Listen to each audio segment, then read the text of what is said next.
un véritable amour. J'aimerais lire un passage aujourd'hui dans Romains chapitre 12, verset 20, où l'apôtre Paul nous adresse cette exhortation. Il dit « Mais si ton ennemi a faim, donne-lui à manger. S'il a soif, donne-lui à boire. Car en agissant ainsi, tu amasseras des charbons ardents sur sa tête. Amen. » Il est aussi important de bien interpréter ce passage des Écritures, car il était parfois mal compris. Certains pensent qu'il faut faire du bien à nos ennemis pour que Dieu les juge dans les plus brefs délais. C'est leur interprétation des charbons ardents amassés sur la tête de nos ennemis. Mais ne peut-il pas s'agir d'autre chose, de quelque chose de radicalement opposé, comme la grâce de Dieu par exemple? Ne pouvons-nous pas voir ici l'illustration d'un Dieu capable de réchauffer les cœurs, les consciences? Ne pouvons-nous pas y voir aussi le feu de son amour?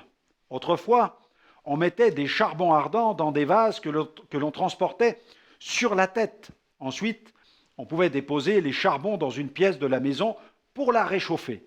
De cette manière, la famille pouvait profiter au maximum du confort que produisait cette chaleur. C'est une image du bien que nous pouvons faire à nos ennemis. Et en leur faisant du bien, nous pouvons réchauffer leur cœur. Pendant la Seconde Guerre mondiale, un chrétien a été déporté dans un camp de concentration. La veille de Noël, il fut appelé par le commandant du camp. Il était à table et ce soldat fut contraint de rester debout pendant toute la durée du repas. Il regardait le commandant manger. Le commandant se mit à se moquer de lui et de sa foi devant tous les convives qui étaient rassemblés. Et à la fin du repas, des petits gâteaux furent servis. Le commandant s'adressa au détenu et lui dit « Votre femme est une excellente cuisinière, une excellente pâtissière. Chaque mois, elle envoie un colis de gâteaux.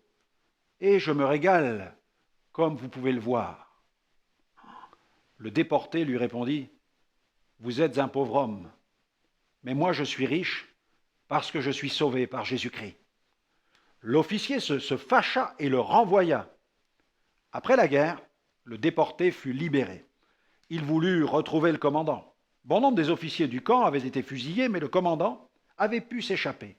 Le chrétien finit par le retrouver. Et avec un de ses amis, il alla chez lui et frappa à sa porte.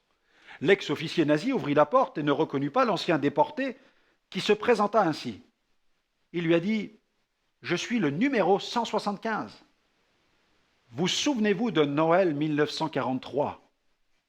L'homme fut saisi de stupeur. Il lui dit « Vous êtes venu pour prendre votre revanche, c'est bien cela ?»« Oui, dites-le. » « Oui, répondit le chrétien. Le chrétien, en fait, tenait dans sa main un beau gâteau. Et il demanda à l'ex-nazi si sa femme savait faire du bon café. L'homme fut bouleversé. Il invita les deux chrétiens à entrer et à s'asseoir. Et ils prirent place à table. L'homme se mit à pleurer et demanda pardon à Dieu. L'année qui suivit, l'ex-commandant et sa femme se convertirent à Jésus-Christ. Quel bel exemple de l'amour de Dieu. Pourrions-nous imaginer en faire autant? Alors j'aimerais vous recommander cette prière aujourd'hui. Seigneur, délivre-moi de tout esprit de jugement, de tout esprit de condamnation. Je décide de pardonner ceux qui sont à l'origine de mes souffrances. Je leur pardonne et te demande de les bénir. Révèle-toi à eux, je place toute ma confiance en ta justice.